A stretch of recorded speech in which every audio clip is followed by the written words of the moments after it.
From Times Square to Grand Central Terminal, transit hubs are always at the center of a massive security operation. Like I said, it's going to be all these lines. And it's no different during the UN General Assembly. As world leaders take the global stage above ground, police below are fighting a silent battle, working around the clock to keep millions of subway riders safe and moving without incident, fear, or concern.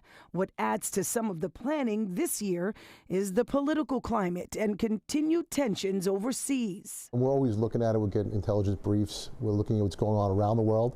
But New York is it's the center. That's why there's real-time intelligence and constant coordination with federal partners. Pix 11 News, the only camera with an inside look at what it takes and why. We sat down with head of the NYPD's Transit Bureau, Chief Joseph Gulotta. Our officers receive special training. We have special tools.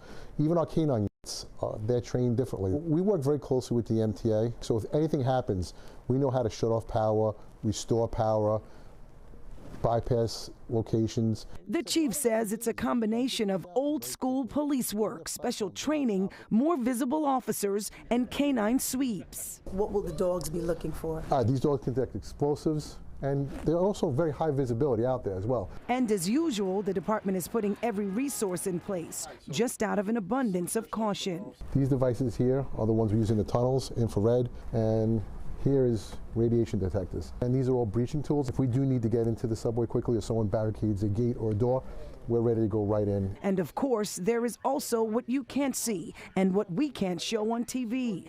A rare look inside the command center where everything is happening in real time. This is where officers track thousands of feeds coming in. Every movement from different angles, different locations underground, also on the streets. These cameras are showing us what's happening above ground. Why is that important? Well, above ground is equally important for us because if it does happen topside and happens above ground, it's going to affect the transit system. This planning started a year ago, but the chief says officers are always ready to pivot if needed. So while you can still expect closures, barricades, checkpoints, and motorcades zipping through the streets, underground, the hustle is a different one. And your patience is not only a virtue, it's armor for the next week and beyond. And for the NYPD, your voice is a necessary tool in keeping everyone safe. There's a lot of things that we're going to ask you to take a look at, especially during this week with everybody in, with all the high-profile things going on in the world. Just be alert. Nicole Johnson, Pix 11 News.